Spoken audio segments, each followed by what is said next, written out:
Sports Scene, Hampton Road's premier interview show with Kraig Bicouvaris, each Saturday from 10 a.m. to 11. And you look at that, 4-4 at home, which is just average, 4-3-1 on the road. I mean, you're not going to win any games like that. They were not the same team after they beat the Packers, yet the Packers were a totally different team. Interact with Sports Scene on Twitter @GregBic and listen weekly as Kraig interviews distinguished guests with excellent commentary and insight. Sports Scene, Saturdays at 10 a.m. on the Lighthouse 100.1 FM. Mark your calendar for October 18th through the 20th as Saints Constantine and Helen Greek Orthodox Church presents the Newport News Greek Festival Fall Edition, an indoor event inside the Hellenic Center. Enjoy Greek food, beverages, desserts, dancing, arts and crafts, and much more. Located on 60 Traverse Road off exit 258B on I-64 with free admission and parking. Log on to newportnewsgreekfestival.org. See you October 18th through 20th for the Newport News Greek Festival Fall Edition. Opa!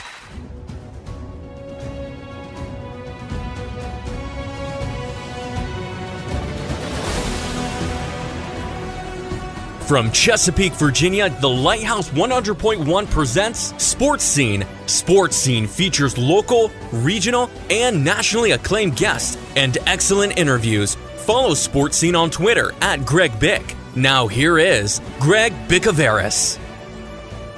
Sports Scene is midweek online, Saturday on the radio from 10 a.m. to 11 a.m. on 100.1 FM, The Lighthouse, 1010 a.m. TuneIn.com, type in WPMH in the search bar to listen on the radio. Kraig Bicouvaris along with Joe Daniel. Glad you're with us. Glad Hurricane Florence is gone. All the best to the people in North Carolina. Sports Scene is an interview show, and watch sports highlights on nnpstv.com. Tell your friends about gjbtv.com and click the YouTube link on the homepage for archived audio and video. Twitter @KraigBic, @GJB Radio, and you can see the rest of my Twitter handles on gjbtv.com in the contact section. Thank you to our military for what you do 24/7. Guest lineup presented by Outback Steakhouse in Kempsville and Virginia Beach, now delivering. Sponsors on gjbtv.com, marketplace sponsors, and Hampton Roads onlinemall.com. Phone line presented by Mi Casita Mexican Restaurant. Show presented by hrsmhof.com. That's the Hampton Roads Sports Media Hall of Fame. Weather has caused havoc on sports schedules for sure. This Sunday, Packers at Redskins, 1 p.m. on Fox. Great interviews, business segments, highlights, commentary, what teased me off. Thank you for making the habit to listen to Sports Scene weekly, and we love our regulars, newcomers, and tourists. Stay tuned.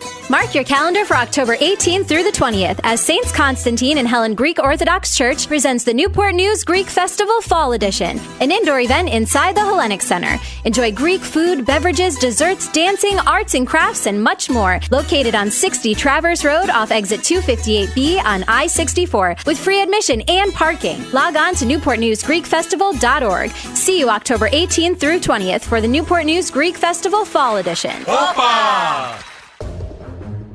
Catch up on archived editions of Sports Scene by going to gjbtv.com and clicking the YouTube image on the homepage. Now back to Sports Scene with Kraig Bicouvaris.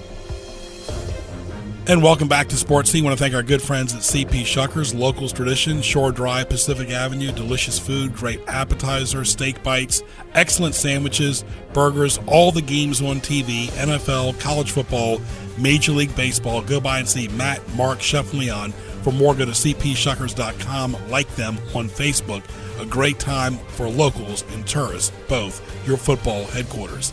We've had them on Sports Highlights. We've had them on Sports Scene several times. Let's welcome Tony Lombardi from Baltimore. How are you, my friend? Hey, Greg, I'm good. How are you? Thanks for having me. Very good. You've had so many different titles over the years. Tell us how people can connect with you today.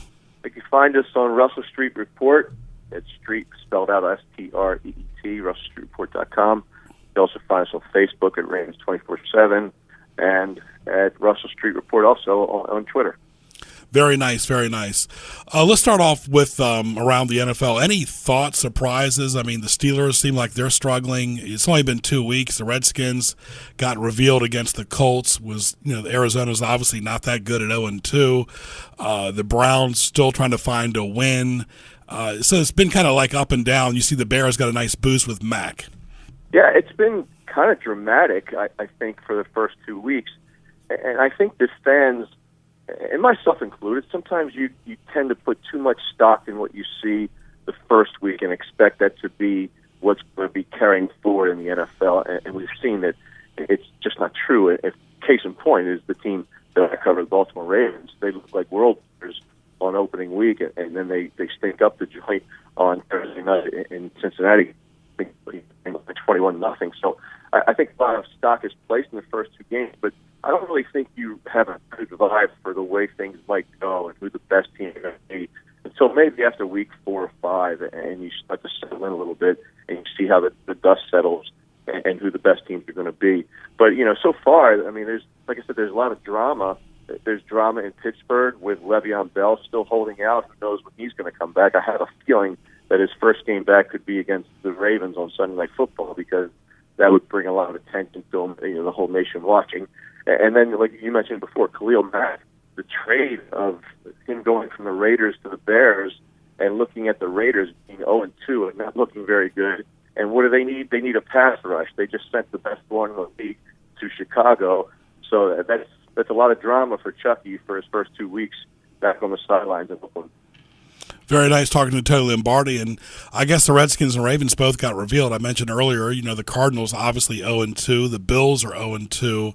That doesn't say a lot about the Redskins and the Ravens, because they beat teams that the Redskins beating the Cardinals, the Ravens beating the Bills, that are really bad. Yeah, I mean, I still think the teams are finding their way, and you look at the preseason, Greg, and take notice as to how many veterans do not play. It used to be that they played increasingly a higher number of snaps, games 1 through 3, and then game 4 they took off. But what I saw this year was a lot of guys taking off and not playing in games 3 and 4, barely playing in games 1 and 2. And I know that they're trying to preserve the bodies of these players for the regular season when it counts the most, but I think it lends itself to more sloppy play in the regular season. I think that's what we're seeing right now.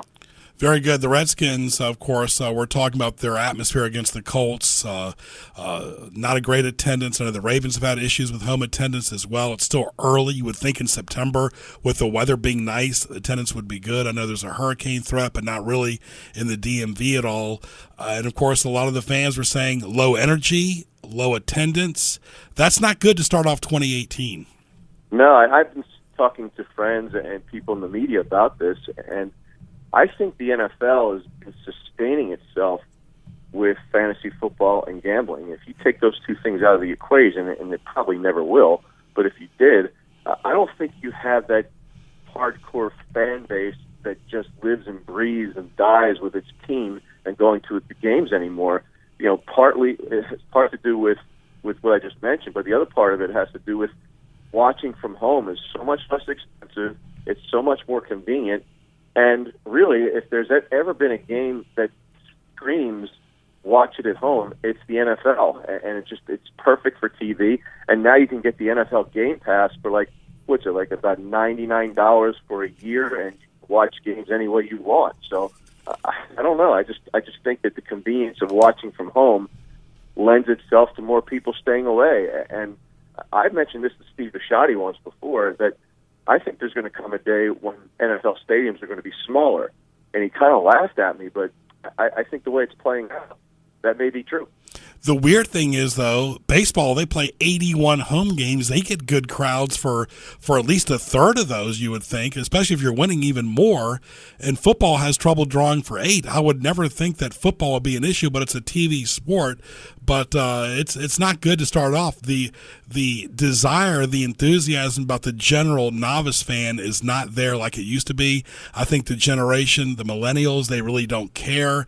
People under 40 are not as into it. If their team is not winning, they're not into it. There's a lot of factors involved, especially when you only have 8 home dates to fill. Right, and I think the NFL really collectively stick their head in the sand and think this is all going to go away.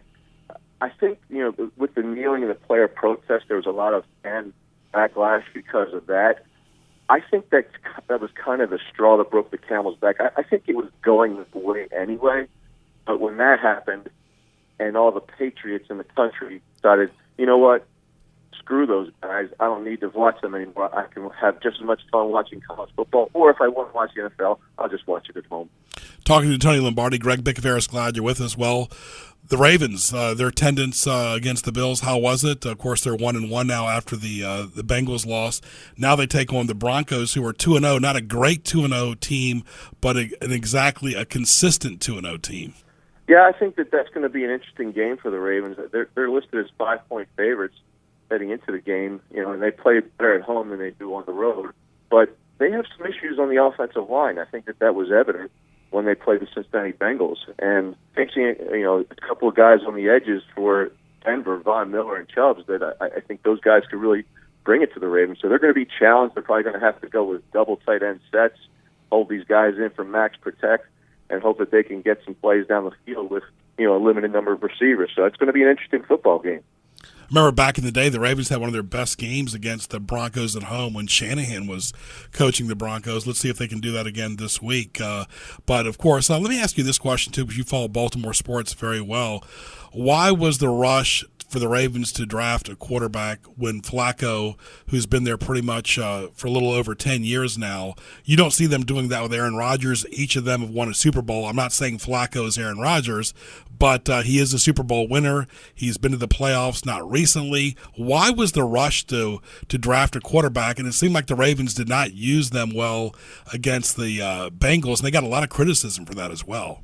Yeah, I don't know what the rush was, Greg. The only thing I could really go back to is maybe somewhere within the organization it felt like they needed to get some playmakers, because that's been a criticism of the Ravens ever since Ed Reed and Ray Lewis left, that they lacked playmakers. They lacked an identity. They used to be the Baltimore Bruisers playing smash mouth football. Well, that style of football has been obsoleted by the rule changes, so they've got to change with the times, and I think that was part of an effort to get some playmakers on the field. But I'm not a fan of the pick, and I'm on record saying I wasn't a fan of the pick, because I think Lamar Jackson is very much like the guy they have in their quarterback stable next to him, and that's RG3.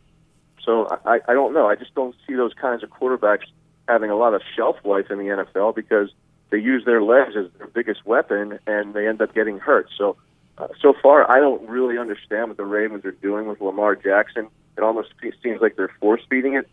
If I were the Ravens and Marty Morningwood, the offensive coordinator, I would say to Lamar Jackson, head on down to that field, go down there with James Urban, the quarterback's coach, and Marty, go down there every now and then. I want you guys to come up with 5 plays that you're going to perfect in 2-point situations, 2-point conversion situations, and that's when you're going to see the field. When you looked at Joe Flacco on Thursday Night Football and you saw Lamar Jackson behind center, Joe Flacco was flanked out to the offensive left practically with his hands on his hips. So obviously his body language screams that he's not buying into this whole thing. And if you've got a guy who's not buying in and he's going to have that kind of attitude out there on the left side, I'm not asking Joe Flacco to be a receiver, but they're basically going up against the defense only has to go up against 10 guys in that situation, because Joe Flacco is already sold out. Right. I'm taking it a step further. I think all this was calculated by Ozzie Newsome. I think he wanted to put a future imprint on the team. I just think it's too early. I mean, you don't see this happening to Brady. He's well into his 40s now, and Flacco's a lot younger. Flacco has never been a big public guy, that very private, low-key, doesn't like people looking over his shoulder. Now he's looking over his shoulder for this Alexander guy, and in my opinion, Flacco's arm is a lot more talented. He's a traditional quarterback, a lot like, Burt Jones, even kind of that type of quarterback. Yeah, I think that in a way, the move was to try to light a fire under Joe, because you listen to NFL players talk and you listen to even Joe's teammates talk. If they were in Joe's situation, that they take that as a message. You're going to invest a first-round pick in a quarterback, a guy who's going to take your job.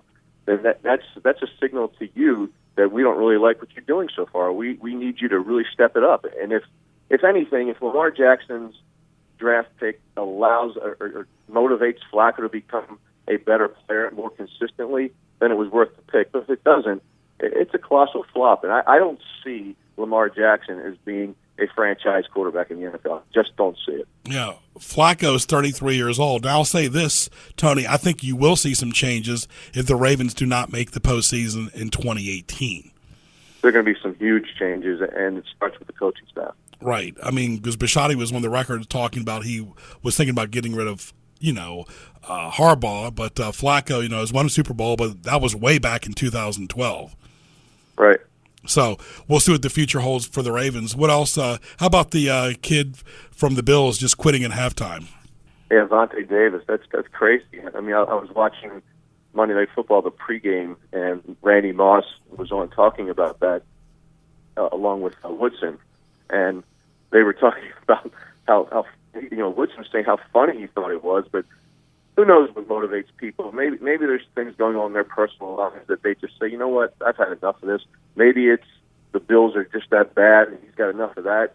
But there's a commitment to your teammates, commitment to your employer that you should probably play this thing out. But apparently, Vontae Davis's personal ambitions and needs override those of the team. All right, we're going to take a short break, come back with the final few moments with Tony Lombardi from Russell Street Report, talking NFL after these messages on Sports Scene. Stay tuned.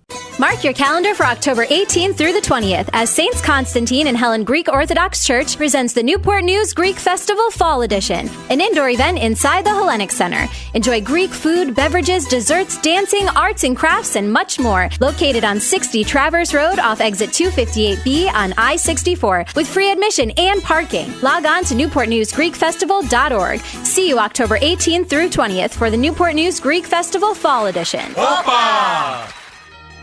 The best guests appear here on Sports Scene. Now back to Greg in the Hampton Roads OnlineMall.com studios.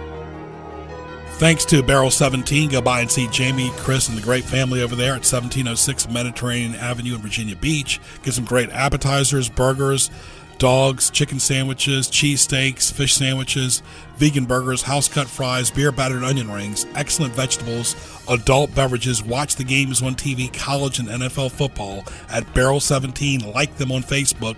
The locals love it, the tourists love it, and newcomers love it too. Barrel 17 at 1706 Mediterranean Avenue, Virginia Beach, near the ocean front.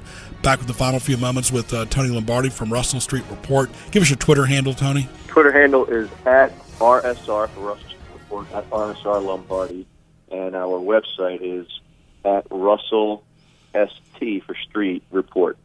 The Baltimore fans saw enough losing with the Orioles. They thought maybe the Ravens would be their flashlight into a good fall. But what a dismal year for the Orioles. I mean, really beyond dismal, like the 88 team almost.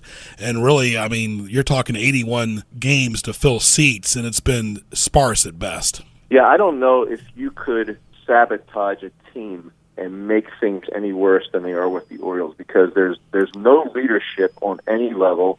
The only leadership they really had after all these trades and everything was coming from Adam Jones, and I think that he's had enough of it too, because they benched him and they moved him to right field. I think he was okay with that because they wanted to get Mullins in there at center field, but at the same time they have no leadership. They have a GM in I'm not sure Walter, Dan Duquette, that doesn't know if he's going to be back, or at least the public doesn't know if he's going to be back. Showalter doesn't know if he's going to be back. We don't know which players on the team are going to be back, and we don't even know if Peter Angelos, what he's going to do and what the role of the ownership group is going to be. So talk about a dysfunctional organization. I mean, if you look it up in the dictionary, there's the Baltimore Orioles. Yeah, they knew their season was over well before the All-Star break, and trying to do promotions and fill seats, that was difficult. I saw something in The Athletic today. It was an article written by Dan Connolly, who's covered the Orioles for years, and there was a quote, and I'm going to paraphrase it, from Caleb Joseph, because one of his friends from the Oakland A's was in town, and he's looking around at the crowd, and he sees the crowd. It's so empty and barren, and he said, "Is it always like this?" And he goes, "If you were a fan, would you come and watch us play?" Yeah. The Tides. So he said, "I don't blame the fans." Yeah, the Tides, the AAA affiliate, we see them right here down in Norfolk. I mean, they all go to Baltimore. Caleb Joseph, Mancini, they had their start right here in Norfolk. Right. All right, Tony, leave us with a good thought. Still kind of early, only 2 weeks into the season. We're going into week 3, but I guess now is the time to button up, especially for the Steelers. The Browns are, they haven't won a game yet, but just like last year, they're gonna fight and claw to the end. They are. They're a battling team. I think that they really subscribe to Hugh Jackson's, the way he goes about his business. I think they really buy into him. And, the Steelers, I expect them to rebound. I just think they have too much talent on that team not to. But, so far in the AFC North, you got the Cincinnati Bengals at 2-0, the Ravens a sloppy second place with, 1-1. The other guys are 0-1-1. So we'll see what happens going forward. But I think the way the Ravens come out and play against the Denver Broncos at home, I think that's going to say a lot about what we can expect from the Ravens. And, Greg, I got to be honest here, I don't see much difference in the 2018 Ravens than I did in the 2017 and 2016. I thought there would be a 10-6 team. I bought into the offense, and I bought into them being able to move the ball better, and I bought into the defense improving. But I know it's only 2 games, but I'm not seeing it. I'm seeing pretty much the same thing we've seen from the Ravens in the last couple of years. And if that's the case, John Harbaugh is coaching his last season in Baltimore. Right. He's got no more, kind of like Gruden with the Redskins in year 5. But I'll say this was the table that was open for the Ravens this year. I mean, the Steelers are struggling. The Bengals are the Bengals. You know, they can choke at any time, and the Browns are the Browns. You would have thought this would have been the pathway for a good postseason, at least for the Ravens. It's still very early. We'll see what happens. Tony, thank you so much. All the best to you and your family, and we'll talk to you down the road. Same to you and yours, Greg. Thank you. Thank you. Tony Lombardi right there from Baltimore. Joe Daniel talking a lot of Baltimore sports and the NFL and so forth. And even though sports might not be your number one thing, when you start off the season, halfway or mediocre and the fans don't show up at the games, you can talk from that standpoint. When fans don't care, it's almost like that I don't know, I don't care. There's a lot of people under 40 that really don't care, and to try to bring new blood to the table is not easy. No, you're absolutely right. And I think the younger people are pretty much just involved in their own school. And I think not more or less like NFL or the big time league or anything like that. But you're 100% right. And I know as a performer, going to perform as a singer or whatever it is, it's standing up in front of stage and people aren't there or not engaged, it's very difficult to perform at your highest level. It's very bad when the Redskins fans and players and staff were saying low energy after game 1 at home after 2 games overall. Interact with Sports Scene on Twitter at Greg Bick. Email bicogb@hotmail.com. Now back to Greg Bicouvaris in the Hampton Roads OnlineMall.com studios. Welcome back to Sports Scene. I want to thank our good friends at Sakura Japanese Restaurant. Go by and see Jasmine and the wonderful staff in Chesapeake at 1437 Sam's Drive. Give her a call at 410-4577 for great lunch and dinner 7 days a week. 1437 Sam's Drive by Walmart Way Crossing in Chesapeake for lunch and dinner, sushi and hot food, all you can eat. It's a pleasure. Welcome back, Mr. Kraig Cole from Hampton Cup Regatta. Craig, good to see you. Thanks for having me back, Greg. Yeah, always good to see you. Now we've been doing these interviews once a month for several months. Now you're into crunch time. I wouldn't call it crunch. We're definitely we're a week out from the event. Everything's come together very nicely. We've got all our I's dotted, our T's crossed, and we're just waiting to engage and put on a really good event. There's no such thing as a perfect date, but you seem pretty locked in September lately. When we moved to September last year, we got such a positive response from the spectators and the racers, everything. We said, you know what, this is a winning combination. Like I've mentioned before, we're not afraid to try something different and new to keep things fresh. And that was a big decision last year, and it turned out to be the right decision from a spectator, from a racer standpoint. So we're sticking with that. It's a family event, free and open to the public. Right. We're one of the last of the free race events for hydroplane racing on the East Coast. Out west, they have a couple, but here we're one of the last ones. It's a family event, like you said. We've got everything on the bridge to appeal to all age groups. We've got a kids area down by the Fort Monroe Inn by our car show, and we've got everything to entertain the adults in between.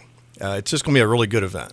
Very nice. Talking to Kraig Cole from the Hampton Cup Regatta at Greg Bick on Twitter, GREGBIC. Looking forward to the event September 29th and September 30th. And you talk about the people involved in this. You've been doing it for a long, long time. But you've said on previous shows, you still have to tweak things because every year is different. Every year is a little different. We're dealing with things from the city, from the fort, what we're getting in from APBA. We've had several meetings with APBA through the summer hammer, just make sure we're dialed in. They've got a couple new management level folks in place. Nothing major. They're just not. They've been to the event several years ago, that kind of thing. They're, hey, do you have your radios? Do you have your safety people? That kind of thing. And we're all making checks. Yep, we got it covered. We got it covered. We have a very strong committee.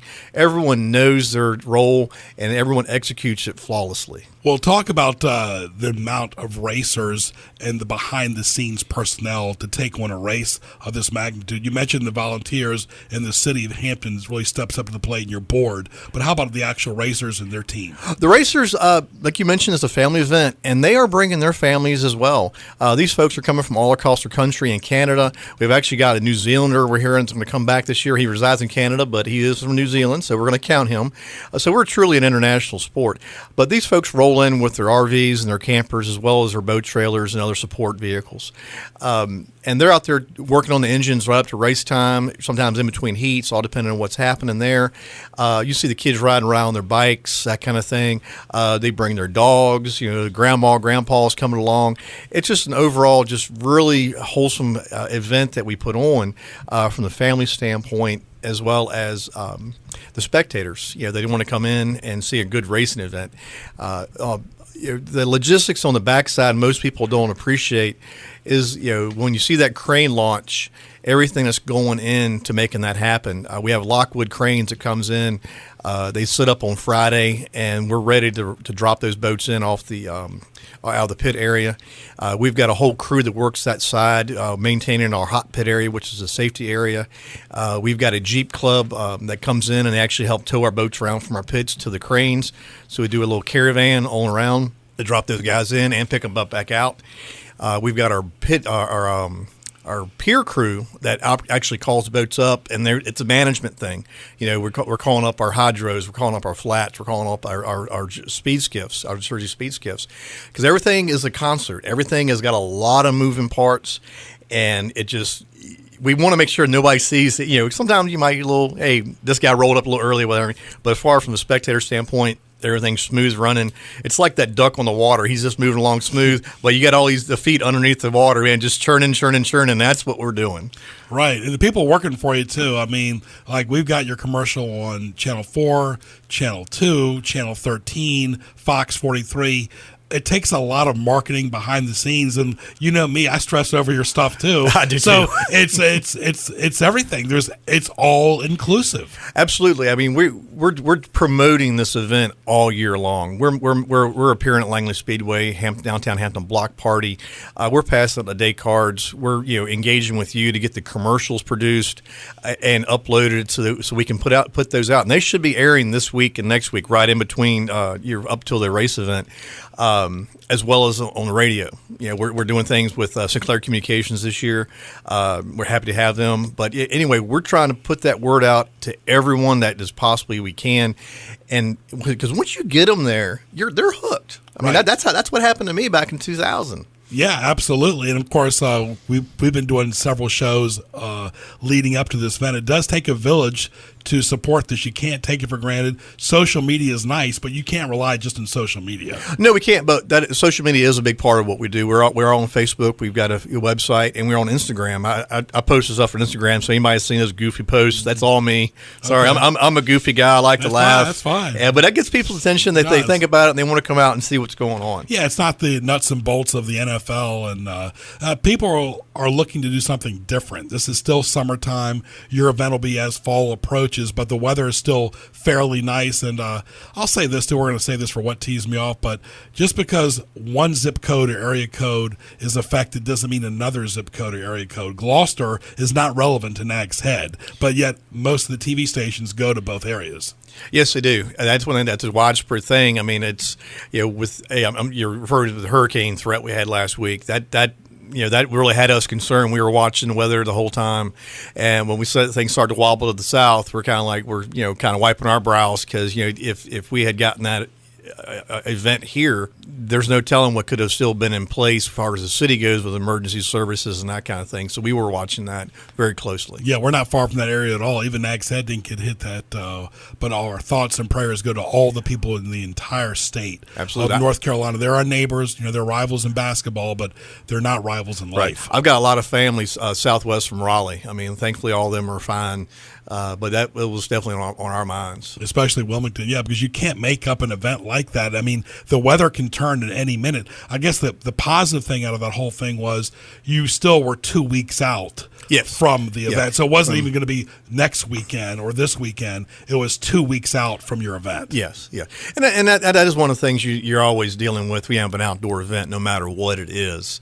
It's just one thing you just got to roll with the punches. And even when we were in August, we were dealing with pop-up thunderstorms. To me, that's more of an issue from my standpoint, a pop-up thunderstorm, because you can't plan around that at all. Look at Langley; they barely had any races this year. Yeah, I think they had like 5 or 6 rainouts. Man, I felt bad for Chuck and those guys because they do a lot of support for us too. And 2 weeks in a row rained out. Yeah. I mean, of course, it really didn't rain that bad this past Saturday. But like you said, the pop-ups this whole summer, I mean, it's fine during the day, 5 o'clock. So give us the dates and the times of the race day. Okay, our race dates are going to be September 29th and 30th. Our gates open at 10 a.m., and we're hoping to get racing approximately 11 a.m. We are dependent on the tides, so that's why you see that wobble a little bit. But we are having our kickoff party at Ouzelfinch Craft Brewery on Friday night, the 28th. That starts at 6 p.m. with the Jason Cale Band, starts playing at 7 p.m. All right, we're going to talk to a guest coming up. It's Kevin. Kevin Gunther. He joined us back in May at the beginning of the season. He has been going racing by almost every other weekend all summer long, and we're interested to see what he's got to say and how his season's been going. Very good. Interact with Sports Scene on Twitter at Greg Bick. Email bicogb@hotmail.com. Now back to Greg Bicouvaris in the Hampton Roads OnlineMall.com studios. All right, welcome back to Sports Scene. I want to thank our good friends at Panera. All items 100% clean. Go by and see Heather and her wonderful staff. Excellent soups, sandwiches, salads, bagels, bread, smoothies. They have it all. Breakfast sandwiches, cookies, desserts, refreshing beverages as well. PaneraBread.com. Food as it should be. Visit them at 6255 College Drive in Harborview in northern Suffolk. As well, their phone number is 483-3670. Back with Kraig Cole from Hampton Cup-Regatta. Before we talk to Kevin Gunther, talk about the Ouzelfinch, what the fans can expect that Friday. Yeah, Ouzelfinch, like I said, starts at 6 p.m. and band goes on at 7, Jason Cale Band.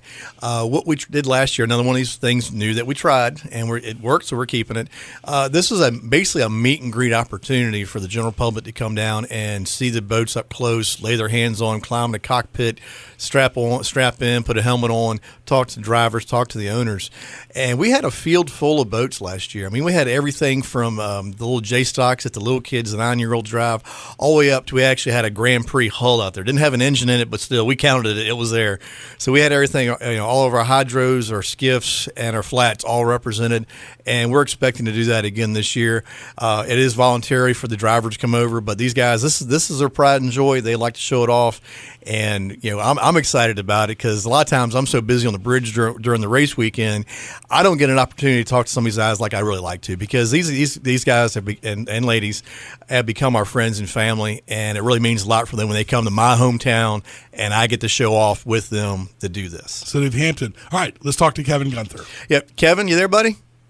Hi, how are you? Hey, man, how's it going? Good, a little tired. Yeah. It's been a long couple of weeks here. We've been out to Indiana and up in New Jersey the past 3 weekends in a row, so... Right. I think when we talked to you back in May, basically, a little bit into the season, but tell me a little bit how you've been doing this summer. I mean, I know you've been, like you said, you've been out almost every other weekend somewhere, if not every weekend. Tell me some highs and lows. Well, the skiff is, that's been an interesting ride this year. We started off in Lakeland, and we had a great Saturday, and Sunday didn't go well, and that was back in the spring, and that's apparently set the tone for the season because the boats run great on Saturdays. We ran pretty good on Saturday at Greenwood Lake, next race after Lakeland, and then we go out Sunday, and my dad took a wild hop and I ended up in the water. Uh-oh. It was a wild, not in the water, but I got hit with a lot of water. Oh, and I okay. ended up in the hospital. Uh-oh. But we fixed the boat. The boat got a little damaged with that. It took a wild ride. It kind of like stuffed and wrung out, and we don't need to repeat that again. That wasn't fun. But then we were on to Valleyfield next, and a lot of people don't follow the racing circuit. Valleyfield is kind of like the Indianapolis 500 of boat racing. It's 70,000 people show up from all over Canada. It's one of the wildest events I think I've ever been to. And yeah, that's definitely on my bucket list. We just missed out the podium by about 50 feet. Oh, there. So the boat ran really good there, but the next couple of races, it's been the same story. The boats run great on Saturday, and for whatever reason, something goes wrong on Sunday, and we haven't been able to finish a heat on Sunday in the APB8 race this year. So hopefully we can change that around for the final race here in Hampton. That's right. Because we are one of the last inboard series race of the year. How's the T-boat doing? Well, the T-boat's going pretty good. I've gotten a lot of work done on it, and actually, this is actually the first I've kind of announced this. Hampton will be my last race as the owner of the T16. I've decided to sell it. The rider in the JS991, Dusty Bradley, has purchased the boat for me, and he'll be driving Sunday. So Saturday will be my last heats in the boat. So okay. What's your plan? You bumping up? You going to an E-boat or a national modified? What's going on there? The plan is I've been talking to a couple guys with 2.5 stocks, and I think the plan is to try and jump up to 2.5 stock. I've had the privilege, and I will actually be driving a 2.5 stock in the final on Saturday for the Summer Nationals for Marshall Gildemaster. I had the privilege of driving his boat at Cambridge earlier this year. He gave me the opportunity, and we had a lot of fun doing it. And then we went out to Evansville, Indiana. Wanted me to drive the final there, and I actually got second at the Eastern Divisionals. Well, that's awesome. 2.5 stock. So yeah, man, we're having a lot of fun with that, and I feel a little spoiled, and I don't really want to get back in a T-boat now. It's just not as fun after going that fast on the water. It's just I understand. It's kind of like when you get your first car, man. You're proud of that thing. You wash that thing, wax that thing every weekend, and then 10 years down the road, you're driving a real car, so to speak, and you're like, I don't want to go back to that, training wheels kind of thing, Yeah, it's nothing against the T class. I've been very lucky and privileged to get to race against a lot of, really good people in that class. It's just to, bring up young people and get them into the sport and learn how to drive, and it did its purpose for me. And yeah, I'm ready to step up something a little bit more competitive, faster, and I'm having a blast racing in the 2.5. Well, that's awesome, class, man. So. Well, Kev, we're going to wrap up here in a minute. What's probably the biggest thing or number one thing you're looking forward to, besides seeing me? What's the number one thing you're looking forward to at Hampton this year? Well, like I said, it's my last race with the T-boat, and so it's going to be an emotional weekend for me. I've spent the past 5 years laboring over that, so just being able to, just soak in the moment, and have a good time. It's one of the funnest races on the entire circuit. I love the course, the people, everything about it, and I'm really looking forward to just having fun this weekend. And it's almost like there's no pressure on me to do well, but I really would like to get a Summer National Championship in the T-boat as my last heat. That would be a really cool moment for me, and I got the boat running really well, so I think it's a real possibility. All right, well, we'll look forward to it, and you're going to be able to bring the T16 out when we do the kickoff party, right? Oh, absolutely, right. Absolutely. So anyone listening can see what we're talking about with that. They can climb in the cockpit, and never know, you might have a future driver. We might be able to entice someone to try it out. Actually, I'm going to have Courtney Fike is going to J-boat drivers, J-stock drivers, actually going to be taking my boat out Saturday before the heat. She wants to test the boat to see if she likes it, to see if they want to get into inboard hydroplane racing and step up. So, if you think you want to do it, and, if you're 9 to 14, there's J-stocks out there, and come out. If you think you want to try it, because you probably do. That's cool. That's cool. There's nothing like it. Yeah. Well, and Greg, some of the things that Kevin's referring to, we've got different levels of boats that come out there, from the J-stocks to the little guys, like he said, 9 to 14. And then you step up to the T's, and you can drive those. It's at 14. You can drive those, right, Kevin? Yeah, minimum age. J-stocks from 9 years old to 14, and when you're 14, you can step up and drive a T-boat. Yeah, so you actually are racing boats before you can even drive a car. But as you progress through the different hulls, then the speeds pick up, the engine powers picks up, obviously, and it's a graduation kind of thing, almost like you went through school. You can bump up, keep going up, and I think at one point in time down the road, I think we're going to hear Kevin Gunther Unlimited Driver.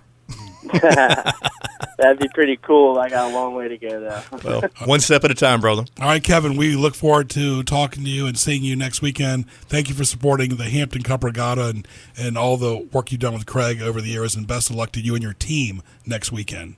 Thank you very much. I can't wait to get there. All right, see you next weekend, buddy. All right, bye. Very good. And Kraig, go ahead and wrap it up. All right. Well, Greg, again, thank you for having us here. Race weekend is September 29th and 30th. Gates open at 10. Racing starts about 11. Bridge will be full of food vendors, drink vendors, different amenities. We'll have a driving school boat out there. You can climb in, check that out. That's new this year. We hope to have some military displays coming back this year. I've been talking to some of the folks in the National Guard and Coast Guard. But we don't allow coolers because we got everybody taken care of there. No animals other than service animals. We love the fur babies, but we just don't have the amenities to take care of any kind of needs for them out there. We got our free kids area. We got our car show. Our pits are open, so anyone during race weekend, if you want to make your way over to the pits, just make sure you're wearing comfortable shoes. You do need to wear some kind of shoes, and there's no smoking or alcohol in the pits at all. Very good. HamptonCupRegatta.com. HamptonCupRegatta.com. We're on Facebook and Instagram. And be sure, once again, to come out to the kickoff party on September 28th at Ouzelfinch Craft Brewery, and that's at 81 Patch Road if you need to Google map that. Also, folks, any archived interviews, type in Kraig Cole. Spell your name, Kraig. Kraigcole. On YouTube, just type in Sports Scene. You'll hear them all. You are listening to Sports Scene with Greg Bicouvaris. Now, back to Greg. It's now time for Greg's Highlights, presented by HamptonRoadsOnlineMall.com. I want to thank our good friends at Buffalo Wild Wings and Newport News. Go by and see Paul and the wonderful staff. It's football season. Your football headquarters for college and the NFL is Buffalo Wild Wings and Newport News. Right there at 12150 Jefferson Avenue. Download their app. Of course, get some great rewards too. Lunch, dinner, excellent boneless traditional wings, burgers, great rollout menu, something for everyone, a great special menu for game day as well. Give them a call at 249-3999. Buffalo Wild Wings and Newport News. Wings, beer, sports. Sports Scene is online on Twitter, Facebook, YouTube, Saturday from 10 to 11 on the Lighthouse, 100.1 FM, 1010 AM, tunein.com. Type in WPMH in the search bar where you can become a favorite. Tell your friends. HamptonRoadsOnlineMall.com, GJBTV.com, and HRSMHOF.com. Our question presented by Buffalo Wild Wings and Newport News to Joe Daniel. Joe Daniel, do you think all public businesses should have restrooms available, even banks, post office, etc.? That's tricky. Automatically, I think yes. I think that they should. But at the same time, I understand why you don't or why you shouldn't, because you never know who's going to go into that restroom. And that is why I think a lot of our public restrooms at like McDonald's or wherever aren't in very good condition, is because of the fact that they are open to the public and they do allow people who vandalize inside and give them that opportunity, that outlet. I was in Europe a while ago and I noticed that they actually you have to pay to use the public restrooms over there. And it's not a lot, it's 50 cents, so 0.5 euro to use the restroom. But there's an attendant there, you pay the attendant, and then you actually have access to the restroom. And those restrooms are in pristine condition. There is absolutely no garbage on the ground. They're clean, no scratches on the mirror, because people aren't going to pay who want to vandalize. And so, I don't know, I'm kind of conflicted in a sense. I want there to be, I want to be able to go into a building and just know that, yes, I'm able to use the restroom and relieve myself or wash my face or whatever, whenever I want to. But at the same time, if I'm allowed to go in there flippantly, then other people who want to destroy that bathroom are also able to do that. Now, in defense of the banks, if you go into like a big office building with several floors, you might see a bathroom in the lobby or the elevator, that type thing. But it's for a standalone standalone bank. They don't have public restrooms, but you mentioned the flippant attitude, totally opposite of what McDonald's has. Any random Joe can walk in and use the bathroom. Yeah, absolutely. Yeah, and that's why I'm kind of conflicted with the idea. Catch up on archived editions of Sports Scene by going to gjbtv.com and clicking the YouTube image on the homepage. Now back to Sports Scene with Greg Bicouvaris. I want to thank our good friends at Outback in Kempsville, now delivering. Go by and see Mike and the great staff. They're one of the innovators in delivering in the area. Spacious, nice dining area, bar, lunch and dinner daily.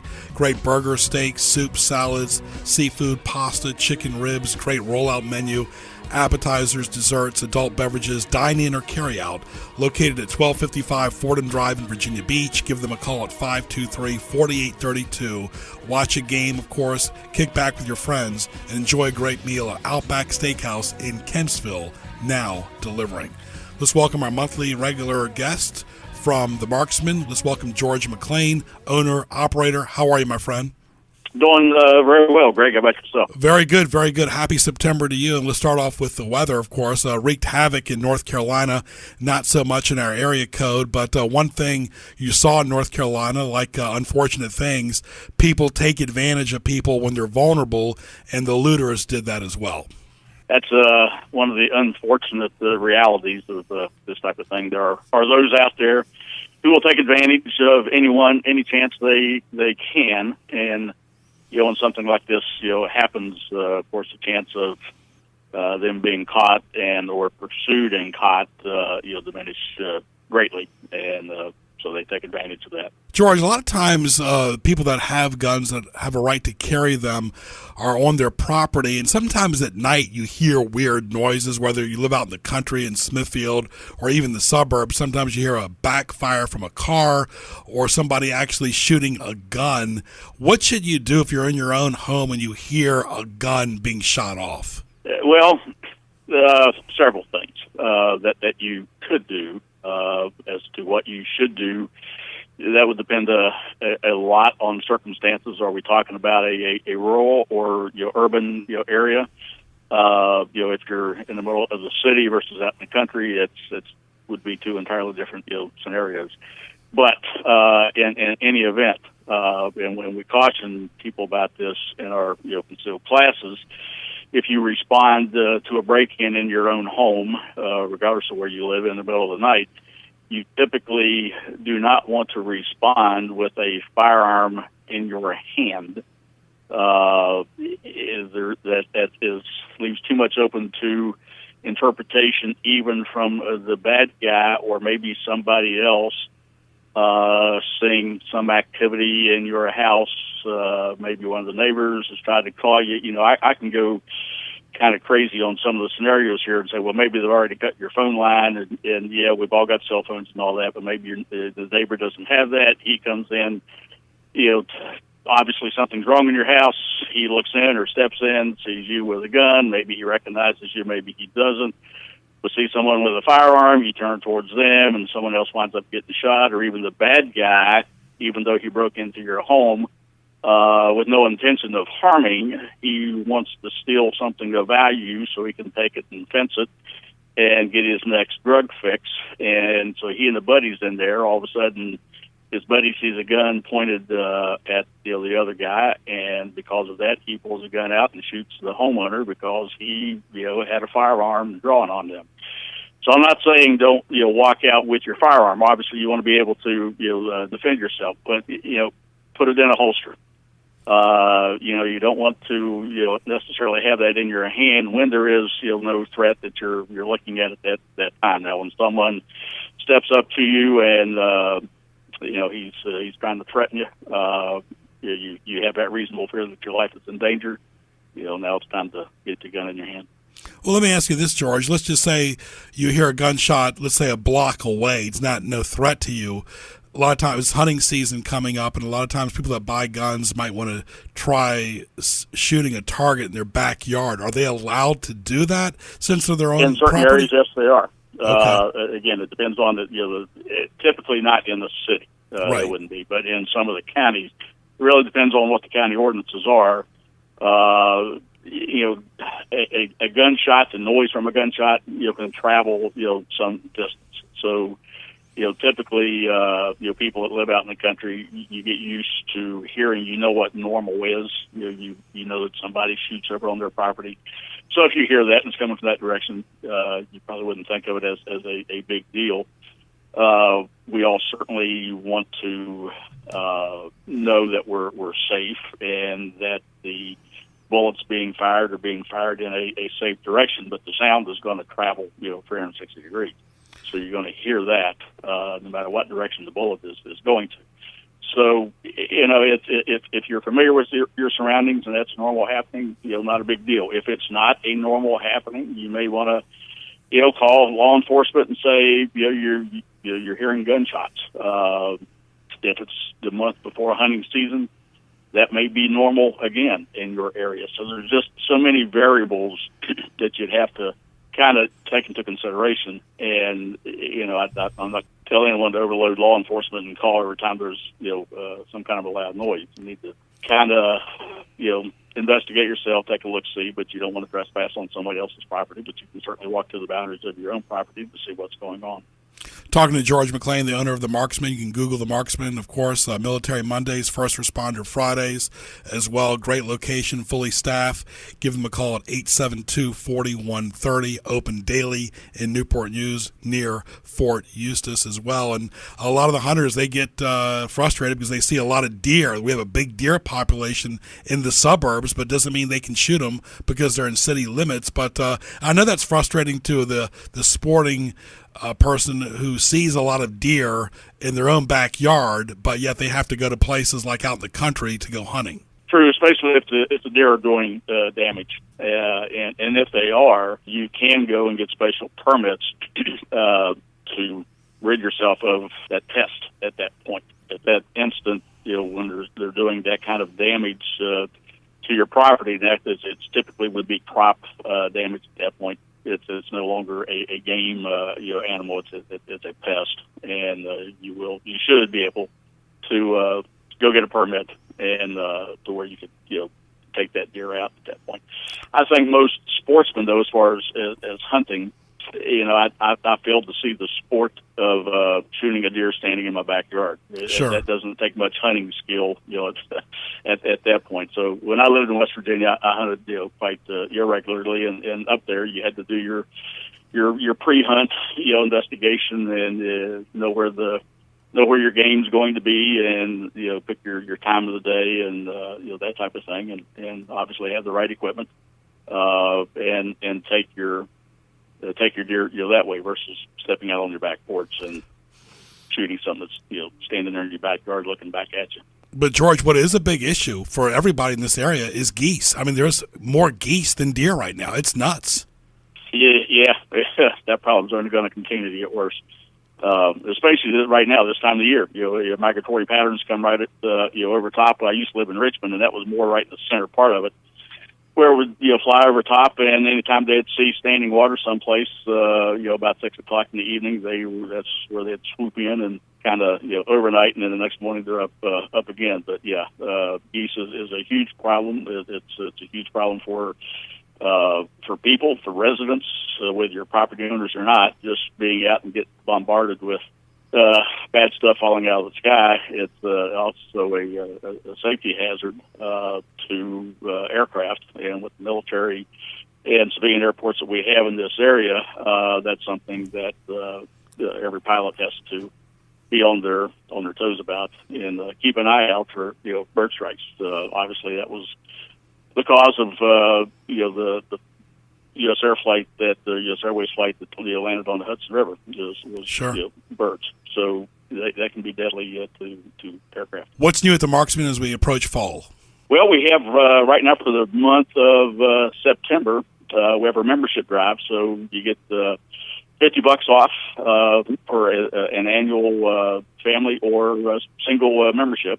So it's a good way to save. And when we do that for our membership, it's a math situation. If you shoot once a month when you come in, it's probably membership may or may not save you a lot. But then you have to, as far as the cost of it, but you have to look at the membership benefits that we give you 5 guest passes that goes with that, and 1 free gun rental. So at any time during the year, you can bring in a total of up to 5 guests.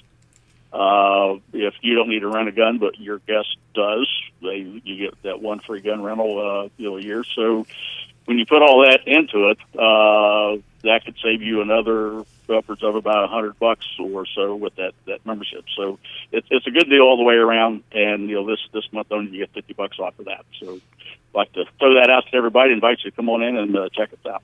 Yep, go by the Marksman in Newport News, open 7 days a week. Go by and see BJ and the great staff. They'll take good care of you. Great range, great atmosphere, great place to buy guns. George, all the best to you and your family. We'll talk to you in October. Hi, Greg. You stay safe. Take care. Thank you. My pleasure. George right there from the Marksman in Newport News. Sports Scene will continue after this. What tees you off? Presented by HamptonRoadsOnlineMall.com. All right, let's get to what teased me off. Joe Daniel, salt and pepper shakers that require extra twisting, extra shaking just to get the salt and pepper out. It's kind of like at the Olive Garden where the pepper, for whatever reason, just doesn't get grounded enough. It's just extremely slow. Same thing with the Parmesan cheese, where they're constantly just cranking and cranking and cranking, and you want more, but not enough is coming out. You're right. It seems like it's sanitary, but just not enough is coming through the chute there. All right, weather causing people to be rude at grocery and big box stores, like fighting over water, all for nothing. Yeah, I mean, that's kind of a hindsight thing. Of course, we want to prepare ourselves, but there's absolutely no justification to be rude or mean, and definitely even in those kind of scenarios. This is just lazy from the restaurant people. We've all been there, Joe Daniel, when you order an appetizer and a meal and you get it all at the same time. Right. When you order an appetizer, you come and you're like, okay, I want the bloomin' onion. That's what I want first before I get my meal. And then, like you said, it comes out when you get your food. Right.